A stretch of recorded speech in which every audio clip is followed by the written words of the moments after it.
कौन था एकलव्य, कहाँ से आया था और अंगूठा दान करने के बाद उसका क्या हुआ? इन सभी जानकारी को हम इस वीडियो के माध्यम से जानेंगे, इसलिए वीडियो में अंत तक जरूर बने रहिए। लेकिन दोस्तों, इससे पहले अगर आपने हमारे YouTube चैनल कर्मा को अभी तक सब्सक्राइब नहीं किया है तो चैनल को सब्सक्राइब जरूर कर ले। महाभारत और पुराण एकलव्य की जो जीवन कथा सुनाते हैं वह चौंकाने वाली है। इसे देखकर लगता है कि एकलव्य महाभारत का मानो सर्वाधिक विरोधाभासी पात्र है। वह नायक भी है और प्रतिनायक भी है। एकलव्य के जन्म और मृत्यु दोनों ही अस्पष्ट हैं। पुराणों के वर्णन विरोधाभास भरे हैं और महाभारत भी उसकी अंतकथा पर प्रायः मौन है। ऐसे में एकलव्य चरित्र संबंधी जिज्ञासा और अधिक हो उठती है। महाभारत में एकलव्य एक निषाद राजकुमार है जो क्रोधावशगुणों से उत्पन्न अवतारों में से एक था। उसके और गुरु द्रोण के बारे में विश्वविख्यात कथा का आधार इस महाकाव्य का आदि पर्व है। इसमें उसे निषादराज हिरण्यधनु का पुत्र बताया गया है जो आचार्य द्रोण की ख्याति सुन उनके पास धनुर्विद्या सीखने आया था। जब उसे शिष्य के रूप में स्वीकार नहीं किया गया तो वह वन में गया और मिट्टी से द्रोणाचार्य की प्रतिमा बनाकर उसी में गुरु की परम उच्च भावना रख नियम पूर्वक धनुर्विद्या का अभ्यास करने लगा। कथा कहती है कि एक दिन कौरव पांडव राजकुमार वन में शिकार के लिए गए। तब एक कुत्ता उनके पीछे चल रहा था जो कि भटककर वहां पहुंच गया जहां एकलव्य द्रोण प्रतिमा के समक्ष अभ्यास कर रहा था। एकलव्य को देख जब कुत्ता भौंकने लगा तो अपने अभ्यास में व्यवधान जान एकलव्य ने अपने अस्त्रलाघव का परिचय देते हुए कुत्ते के मुंह में एक साथ 7 बाण मारे। जब बाण सहित वह कुत्ता कौरव पांडवों के पास पहुंचा तो सारे राजकुमार आश्चर्यचकित रह गए। सब राजकुमार जब एकलव्य के पास पहुंचे तो उसने अपने आप को द्रोण का शिष्य बताया। यह बात स्वयं गुरु द्रोण को भी पता नहीं थी। यह बात सर्वश्रेष्ठ शिष्य मानने वाले अर्जुन को बहुत खली।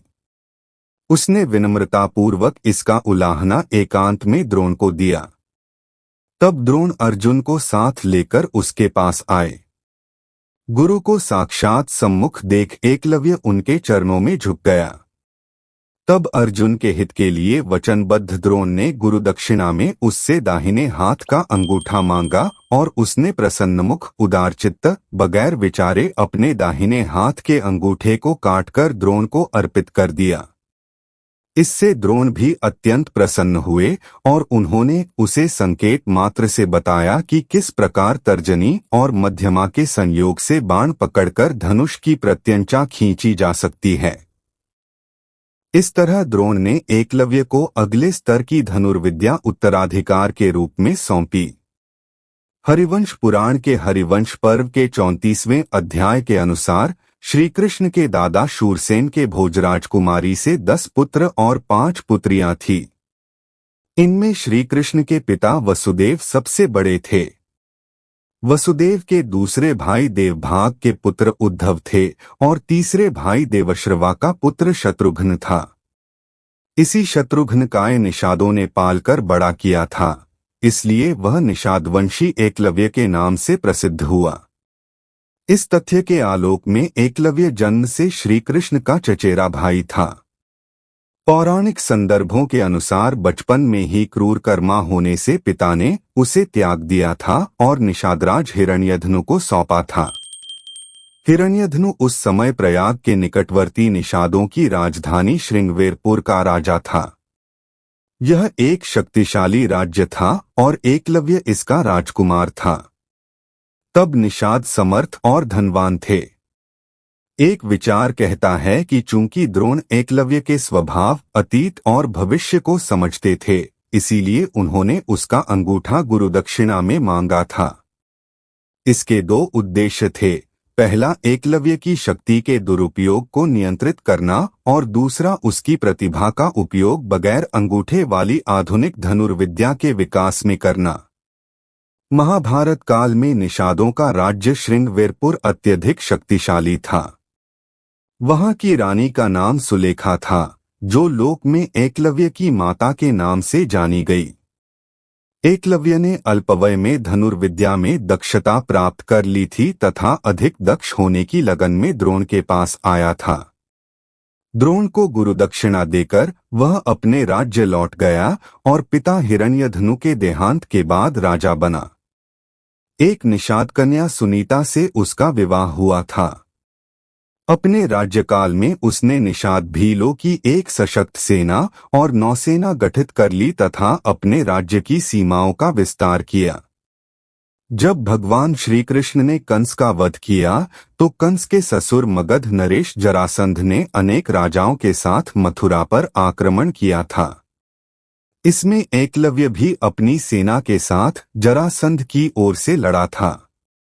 इससे प्रमाणित है कि एकलव्य अपने उस मूल राज्य के प्रति घृणा से भरा हुआ था जिसने उसे त्याग दिया था। हरिवंश पुराण के भविष्य पर्व की कथा है कि बंग, पुंड्र तथा किरात देशों का राजा पौंड्रक श्री कृष्ण से घोर प्रतिस्पर्धा रखता था। उसने स्वयं को वासुदेव घोषित कर दिया था। एक बार जब कृष्ण बद्रिकाश्रम गए तो पौंड्रक ने द्वारका पर आक्रमण किया। तब एकलव्य उसका परम सहयोगी था। युद्ध में एकलव्य ने युद्ध करने आए वसुदेव, उग्रसेन, उद्धव, अक्रूर, कृतवर्मा, सारण आदि यादव वीरों को घायल कर असंख्य यादवों का संहार किया था। तब बलराम ने एकलव्य से लोहा लिया और दोनों के बीच भयानक युद्ध हुआ। इसी बीच कृष्ण द्वारका पहुंचे और पौंड्रक का वध कर दिया। इधर बलराम ने एकलव्य पर विजय पाई। तब एकलव्य युद्ध से पलायन कर समुद्र में कूद पड़ा और 5 योजन तैरता हुआ एक द्वीप पर पहुंच गया। इंद्रप्रस्थ की स्थापना के बाद जब युधिष्ठिर ने श्री कृष्ण के समक्ष राजसूय यज्ञ की कामना व्यक्त की तब कृष्ण ने कहा था कि शिशुपाल, रुक्मी, द्रुम, श्वेत, शैव्य, शकुनी और एकलव्य सहित जरासंध को जीते बगैर राजसूय यज्ञ कैसे कर सकते हैं। इससे अनुमान लगाया जा सकता है कि तत्कालीन राजाओं में एकलव्य प्रमुख था। जरासंध के भीम के हाथों वध के बाद जब चारों पांडव भाई दिग्विजय पर निकले तब भीम पूर्व दिशा के राजाओं को युधिष्ठिर के अधीन करने के अभियान पर गए थे। संभव है उस समय एकलव्य द्वारका की लड़ाई में बलराम से पराजित होकर समुद्री द्वीप पर रह रहा था। इसलिए भीम ने निषादों के राज्य पर अधिकार कर लिया। क्योंकि सभा पर्व के इस अध्याय में एकलव्य का नाम नहीं है बल्कि निषादाधिपति लिखा है। उसकी अनुपस्थिति में ही भीम ने निषादों को युधिष्ठिर की अधीनता स्वीकार करने के लिए बाध्य कर लिया था। वहीं युधिष्ठिर के राजसूय यज्ञ में एकलव्य भी उपस्थित था। इसका प्रमाण है कि यज्ञ में जब श्री कृष्ण की अग्रपूजा का शिशुपाल ने विरोध किया तब उसने सभा में उपस्थित महत्वपूर्ण राजाओं में एकलव्य का नाम भी गिनाया था। महाभारत श्री कृष्ण के हाथों एकलव्य के वध का संकेत भर करती है। उद्योग पर्व से इसकी पुष्टि होती है कि जब महायुद्ध के लिए युधिष्ठिर ने एकलव्य को युद्ध में भाग लेने का बुलावा भेजा था। इसके बमुश्किल 1-1.5 माह के बीच श्री कृष्ण के हाथों उसके वध की सूचना कौरव सभा में संजय के वचन से प्राप्त होती है। इसी उद्योग पर्व में संजय कौरव सभा में अर्जुन का संदेश सुनाते हुए कहता है, पांडवों के संरक्षक श्री कृष्ण हैं। ये भगवान श्री कृष्ण उस निषादराज एकलव्य को सदा युद्ध के लिए ललकारा करते थे जो दूसरों के लिए अजेय था।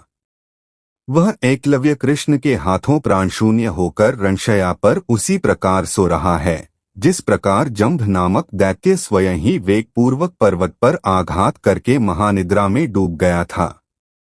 महायुद्ध से पहले श्री कृष्ण ने एकलव्य को मारकर पांडवों के एक बड़े कांटे का निदान कर दिया था।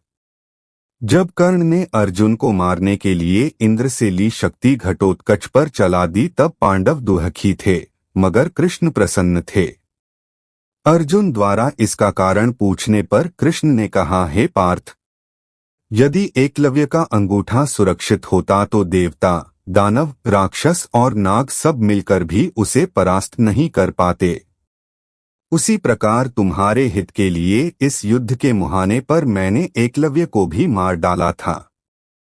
अपने विवादित और रहस्यमय जीवन के बीच गुरु के प्रति समर्पण के एकमात्र आचरण ने एकलव्य को अमर कर दिया है।